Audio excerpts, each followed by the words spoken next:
Bulldozer action पर supreme court ने मंगलवार रोक लगा दी। सुप्रीम कोर्ट की ओर से कहा गया कि बिना हमारी अनुमति एक्शन न लें, इस मामले की अगली सुनवाई 1 अक्टूबर को होगी।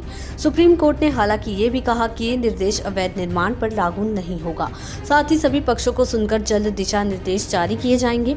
कोर्ट ने कहा कि 1 अक्टूबर तक बिना अनुमति के कहीं भी बुलडोजर से किसी प्रॉपर्टी को नहीं गिराया जाएगा। कोर्ट ने साथ ही ये भी स्पष्ट किया कि यह आदेश सार्वजनिक सड़क, फुटपाथ और किसी भी अनधिकृत निर्माण पर लागू नहीं होगा।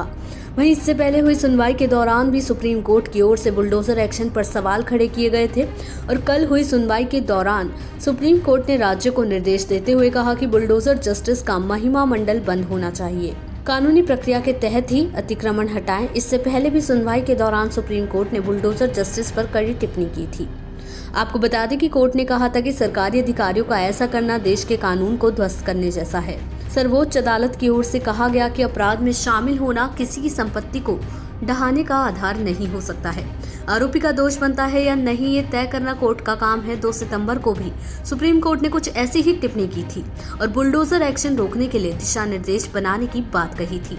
सुप्रीम कोर्ट के निर्देश को यूपी की योगी आदित्यनाथ सरकार के लिए बड़ा झटका माना जा रहा है।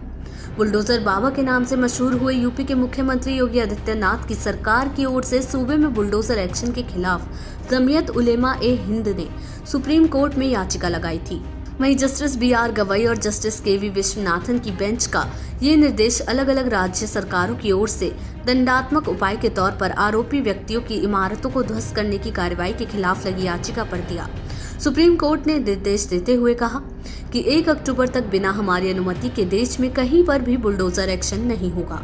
वहीं याचिकाकर्ता जमीयत उलेमा ए हिंद की ओर से सुप्रीम कोर्ट में दाखिल याचिका में कहा गया है कि बीजेपी शासित राज्यों में मुसलमानों को निशाना बनाकर बुलडोजर एक्शन लिया जा रहा है। सुनवाई के दौरान सॉलिसिटर जनरल तुषार मेहता ने सुप्रीम कोर्ट के आदेश पर आपत्ति जताते हुए कहा कि अधिकारियों के हाथ इस तरह से नहीं बांधे जा सकते हैं। हालांकि पीठ ने नरमी बरतने से इनकार करते हुए कहा कि अगर 1 सप्ताह के लिए तोड़फोड़ रोक दी जाए तो आसमान नहीं गिर जाएगा। पीठ ने कहा कि उसने संविधान के अनुच्छेद 142 के तहत अपनी विशेष शक्तियों का इस्तेमाल करते हुए निर्देश पारित किया है। जस्टिस विश्वनाथन ने सुनवाई के दौरान कहा कि अगर अवैध विध्वंस का एक भी उदाहरण है तो ये संविधान की भावना के विरुद्ध है। इस पर जस्टिस गवई ने कहा कि इस नैरेटिव से हम प्रभावित नहीं हो रहे हैं। हम ये साफ कर चुके हैं कि हम अवैध निर्माण को संरक्षण देने के पक्ष में नहीं हैं। हम एग्जीक्यूटिव जज नहीं बन सकते हैं। जरूरत है कि डिमोलिशन की प्रक्रिया स्ट्रीमलाइन हो। बुलडोजर एक्शन पर SC पहले भी जता चुका है ऐतराज। गुजरात के एक मामले पर सुनवाई करते हुए सुप्रीम कोर्ट ने कुछ समय पहले भी बुलडोजर जस्टिस पर सवाल खड़े किए थे।